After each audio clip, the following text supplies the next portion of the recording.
12 000 employés, plus de 1800 lits, les HUG sont les plus grands hôpitaux de Suisse. Immersion vous emmène dans les coulisses de cette institution. Les glaces du 3CK, s'il vous plaît, 3CK, merci. Dans les cuisines d'abord, où sont mijotés plus de 10 000 repas chaque jour. Les HUG génèrent jusqu'à 20 000 kilos de linge sale par jour. Comment est-il lavé? Nous vous emmènerons à la blanchisserie des HUG à Belle-Idée. Le site de Cluses-Roseraie s'étend sur plus de 320 000 m². Immersion vous plonge dans les tubes de la poste pneumatique et son réseau de 30 km. Peu connu et pourtant unique en Suisse, nous vous montrerons comment sont pris en charge les patients qui bénéficient du caisson hyperbare. Elle apporte l'eau chaude à l'hôpital. Vous verrez comment fonctionne la centrale thermique des HUG. Ce sont les yeux des HUG, le centre de contrôle. Ils veillent 24 heures sur 24 sur l'hôpital. Enfin, nous embarquerons aux côtés des brancardiers. Ils effectuent chaque année 300 000 missions au service des patients.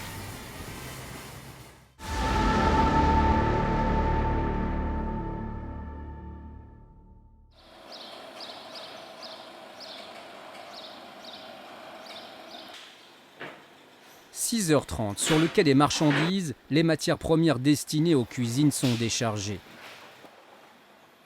Fruits, légumes et autres produits frais arrivent ici déjà conditionnés.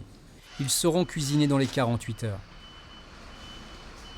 Là, on est en train de transvaser donc, dans des chariots propres à la HUG. Il ne faut pas qu'il y ait contamination dans les frigos. Ensuite, ça va monter pour la production. Salade verte au boulgour et radis frais en entrée. Tarte au citron maison en dessert. En cuisine, on s'active pour préparer le repas de midi.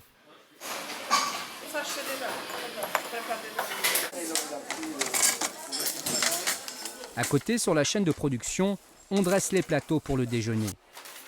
Ils sont une vingtaine le long du tapis roulant. Chaque plateau transporte une assiette et une étiquette au nom d'un patient. Chaque patient a un régime spécial qu'on respecte vraiment à la perfection. Purée, légumes, poulet, steak haché, près de 60 régimes différents sont pris en compte. La cadence est soutenue.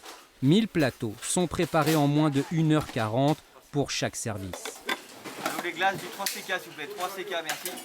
Dressées froides, les assiettes sont emmenées via le réseau de tunnels des HUG directement dans les unités de soins.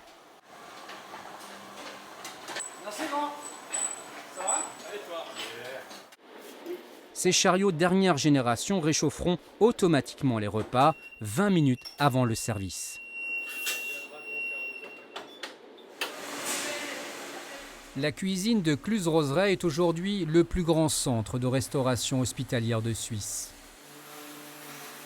Ce matin, c'est production de pâtes pour toute la semaine, soit 1,5 tonnes. On cuisine ici les produits de base pour tous les sites des HUG, soit plus de 10 500 repas chaque jour. Les menus sont planifiés 4 mois à l'avance. On se réunit avec les chefs de cuisine pour déterminer les menus. Chaque site a sa particularité et ses besoins, donc on se met ensemble et on détermine un menu qui pourra convenir à tout le monde. C'est l'heure du repas. À l'intérieur du chariot, les assiettes des patients sont maintenant chaudes.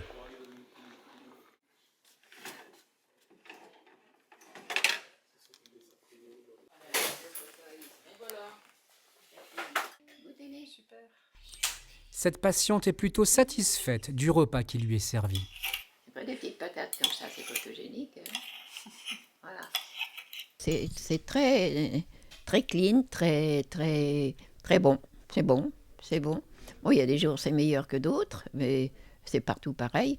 Mais là, je veux dire, ici, dans cette aile de l'hôpital, on est vraiment très bien. Les repas terminés, tous les chariots sont envoyés à la laverie.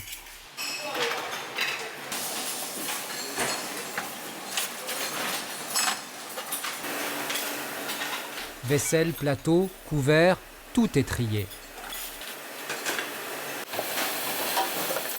Le nettoyage est entièrement mécanisé.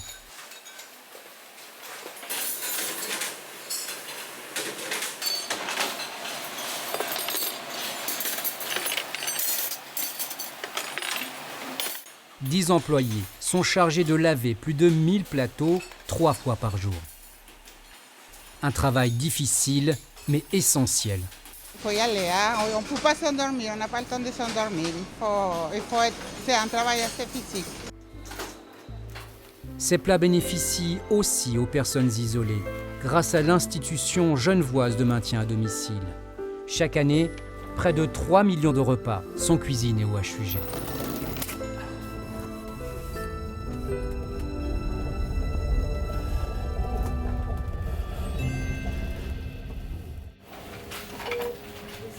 Ce sang fraîchement prélevé doit être rapidement analysé.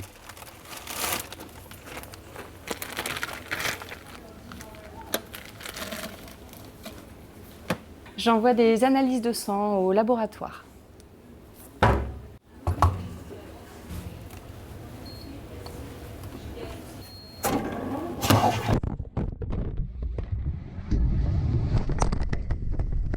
Dans le tuyau, le cartouche atteint une vitesse de 15 km/h.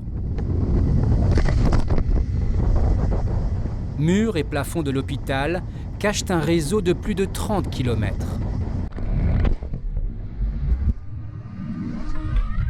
Pour arriver à destination, les colis transitent par des gares de triage. Il en existe 3 comme celle-ci, reliées à 152 points d'envoi. Ça arrive ici. Le principe ici, c'est de récupérer la cartouche et de l'envoyer au bon endroit. Donc là, voilà, typiquement, on reçoit une cartouche, elle descend, elle est lue, il y a des antennes qui viennent regarder où va la cartouche, elle est prise par le chariot et elle est amenée sur la ligne du destinataire. Les analyses de sang envoyées par l'infirmière poursuivent leur chemin.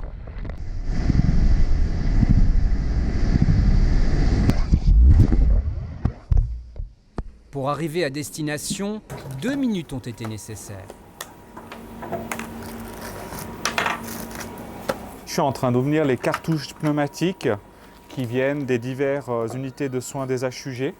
À l'intérieur de ces cartouches, nous retrouvons un sachet. Et dans ces sachets, nous retrouvons les échantillons biologiques de tout type qui sont prélevés aujourd'hui au sein des HUG. Nous recevons plus de 22 000 pneumatiques par mois. Effectivement, si le point d'arrivée ne fonctionne pas, derrière les laboratoires peuvent déployer beaucoup d'efforts, mais ça ne va pas marcher non plus. L'air soufflé dans les tubes est généré dans plusieurs installations comme celle-ci. Ces puissants ventilateurs permettent de comprimer l'air. C'est une technologie qui est sûre, premièrement. C'est de la post-pneumatique, c'est de l'air qu'on comprime dans un sens ou dans l'autre, ce qui nous permet en fait de pouvoir pousser ou aspirer les cartouches. Depuis sa création en 1976, la post-pneumatique des HUG a constamment évolué. Dernière évolution en date, 2017, avec la construction de ce monotube conçu spécialement pour le transport des poches de sang. On utilise des cartouches qui sont beaucoup plus grosses, comme vous le voyez, dans laquelle on met des poches de sang qui sont envoyées depuis BATLAB, depuis le centre de transfusion sanguine. Elles sont envoyées directement aux utilisateurs qui se trouvent aux urgences et aux soins intensifs.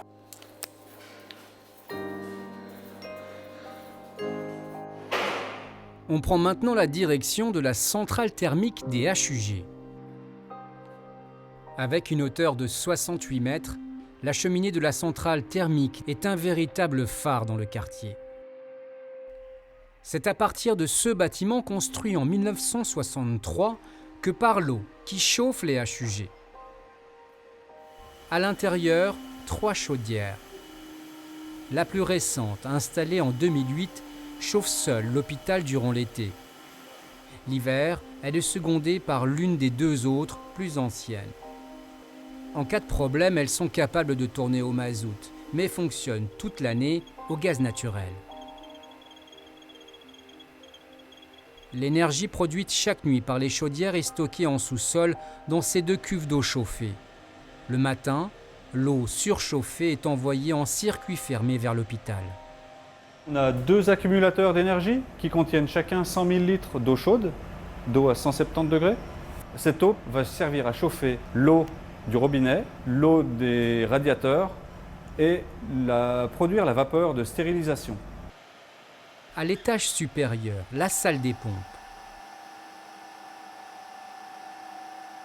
C'est à partir d'ici que la chaleur est distribuée vers 33 sous-stations réparties dans les sous-sols de l'hôpital. Ici, pas de panne possible.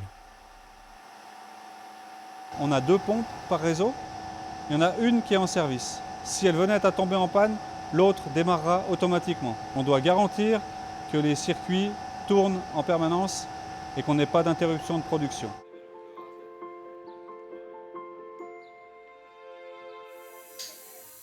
On se retrouve dans les sous-sols des HUG, dans les locaux de la médecine hyperbare. Un dispositif unique en Suisse. Ce matin-là, 2 séances se préparent. Ici, on soigne les patients avec de l'oxygène pur. Les patients vont inspirer de l'oxygène à travers ces masques dans un caisson qui va être rempli d'air comprimé. Philippe, c'est bon pour la C? C'est parti pour 1 heure de séance, pilotée par un infirmier spécialisé. Je vous invite à vous masquer, s'il vous plaît. Donc là, en fait, on est en pleine phase de compression. Il faut un gros quart d'heure pour arriver à la pression de traitement.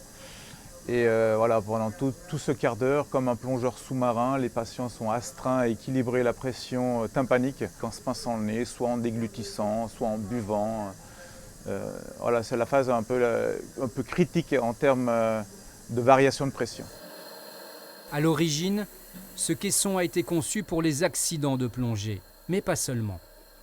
Séquelles de radiothérapie, gelures, intoxication au monoxyde de carbone ou diabète, les utilisateurs du caisson hyperbare sont en fait variés. L'oxygène pur permet d'améliorer les cicatrisations difficiles.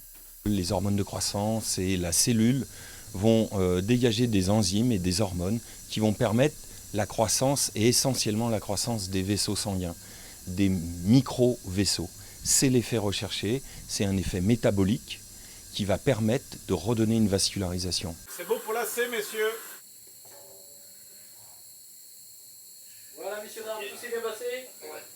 Ce patient a réalisé une 60aine de séances. Selon lui, les effets sont bénéfiques. Moi, c'est des problèmes de saignement, d'hémorragie que j'avais interne. Et là, j'en ai quasiment plus, quoi. J'en ai un tout petit peu, mais ça n'a rien à voir avec ce que j'avais auparavant. Voilà, je viens de recevoir une mission. Donc là, je dois aller jusqu'à Julière, unité 51. Marcher fait partie intégrante du travail de Christina. Depuis plusieurs années, elle compte parmi les 75 brancardiers des HUG. Bonjour. Christina marche en moyenne 15 km par jour. Après, ça dépend beaucoup des journées. Il y a des jours que c'est quand même plus calme, d'autres qu'il faut marcher un peu plus. Bonjour. Bonjour. Alors, je viens chercher monsieur. Là, comme on vient d'arriver à l'unité, nous sommes obligés de faire un code, le 121. Arrivé. Et OK. Ça permet au système de dire où on est, à quelle étape est notre parcours et qui pourront nous donner un autre transport dès que possible. Bonjour. Alors, monsieur, je m'appelle Christina, je vous accompagne pour une radio, d'accord? Pour Christina, le contact avec les patients est très important. Vous êtes déjà passé par là alors? Il y a des patients qui ont envie de parler, d'autres moins, mais là on comprend dès le premier contact dans la chambre. Il suffit d'un bonjour pour le voir. Voilà monsieur, alors c'est la salle de 21, ils vont venir vous chercher. Voilà. Donc, hop, là on reçoit tout de suite une autre mission de la radiologie pour la gynécologie. L'ordinateur déclenche automatiquement le transport, il cherche un brancardier qui est libre. Toutes les missions envoyées par SMS au brancardier sont lancées à partir de ce système. Transport, bonjour. Alors, j'ai la demande. Vous l'avez faite, la demande? Ouais, ça va aller, on est bien aujourd'hui, on peut venir vite. Je trie un peu ce qui est le plus urgent. Entre une salle des plâtres et un bloc opératoire ou du son à livrer d'un patient qui saigne, là, je dois trier les priorités de transport. Voilà. Normalement, c'est le système qui le fait tout seul, mais il faut quand même quelqu'un derrière pour que ça soit un peu plus efficient, quoi. On retrouve Christina dans les couloirs souterrains des HUG. 13 km de labyrinthe qu'elle connaît comme sa poche. C'est un endroit que pour moi, ça fait un peu la magie de ce bâtiment. J'adore ça.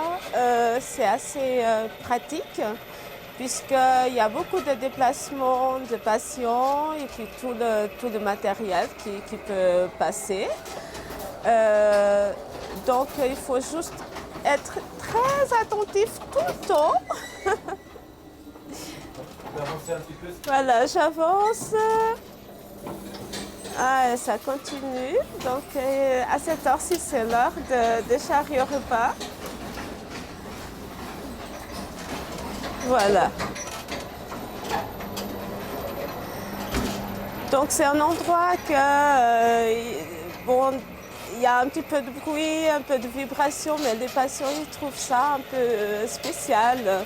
C'est pas des choses qu'on voit tous les jours. Les enfants ils adorent ce genre c'est comme une aventure pour eux. Et quand ils partent à la découverte, ils sont tout de suite plus calmes et ils voient d'autres choses. Ils ont leur histoire et ça c'est génial. Merci. Je vais appeler... Là, j'ai juste accompagné madame. Christina et les 74 autres brancardiers des HUG assurent 300 000 missions par an.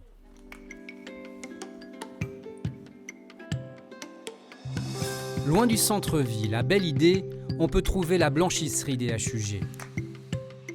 Tous les matins, le linge arrive ici par camion. Première étape, vider ces armoires à linge d'une capacité de 150 kg.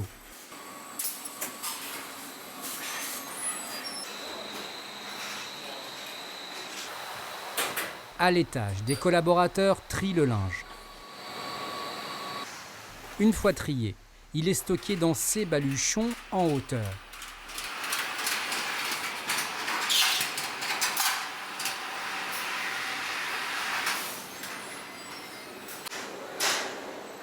Le linge est envoyé au lavage en fonction des besoins de l'hôpital.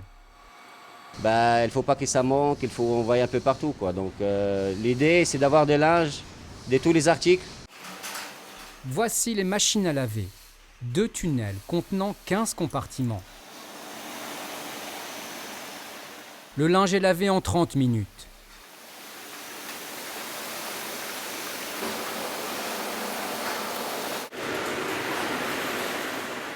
Il sort sous forme de galette pour être ensuite séché.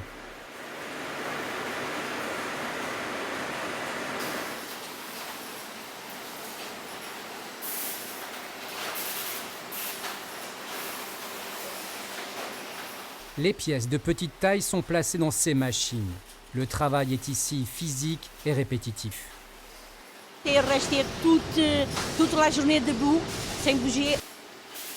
À côté, les draps de grande taille sont engloutis, puis pliés, avant de descendre sur ce tapis au magasin en sous-sol. Ici, tout est automatisé, mais pas seulement pour des questions de productivité. Le fait de porter du linge, des bactéries qu'on peut avoir sur les mains, hein, on peut pas contrôler systématiquement la désinfection des mains qui est faite auprès de mes collaborateurs, même si on passe régulièrement le message. Donc cet automatisme, ces tapis notamment, permettent d'assurer une meilleure hygiène du linge.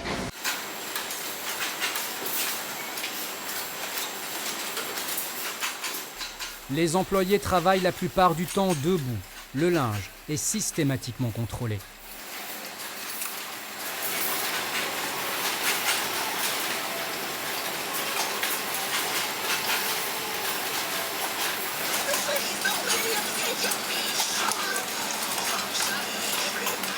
je regarde si les pantalons sont pas tachés, s'il n'y a pas de trou à l'entrejambe et s'il manque pas des boutons.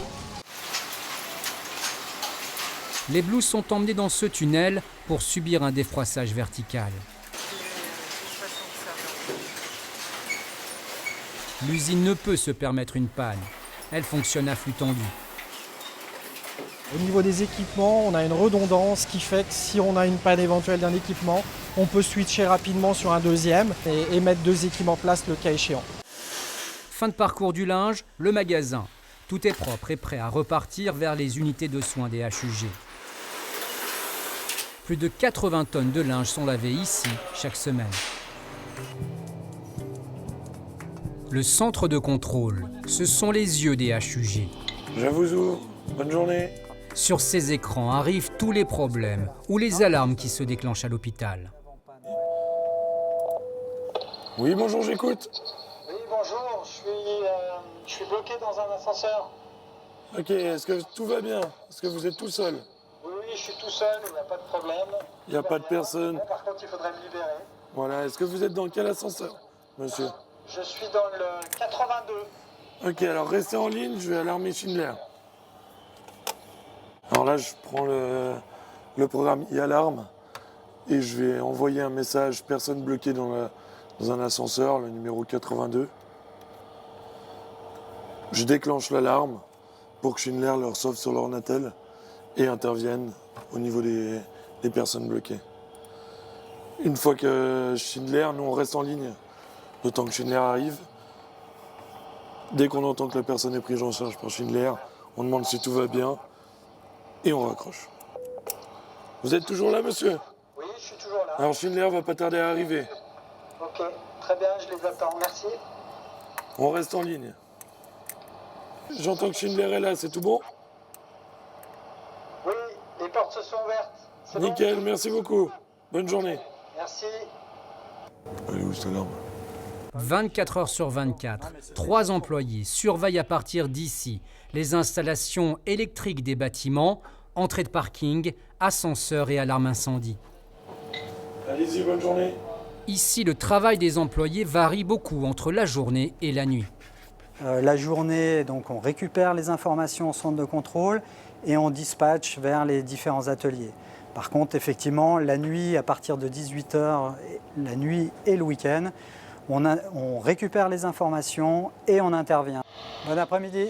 Autre mission, la surveillance des zones sensibles, laboratoires et secteurs médicalisés. On peut le voir derrière, on a donc des caméras qui viennent vérifier et contrôler les laboratoires qui sont des zones sensibles, on va dire, dans les HUG, ce qui nous permet justement au niveau de ces laboratoires, on a donc des systèmes de perte de verticalité pour les gens qui interviennent dans ces labos, ce qui permet de surveiller en fait s'ils ont un problème dans les laboratoires, s'ils tombent par terre.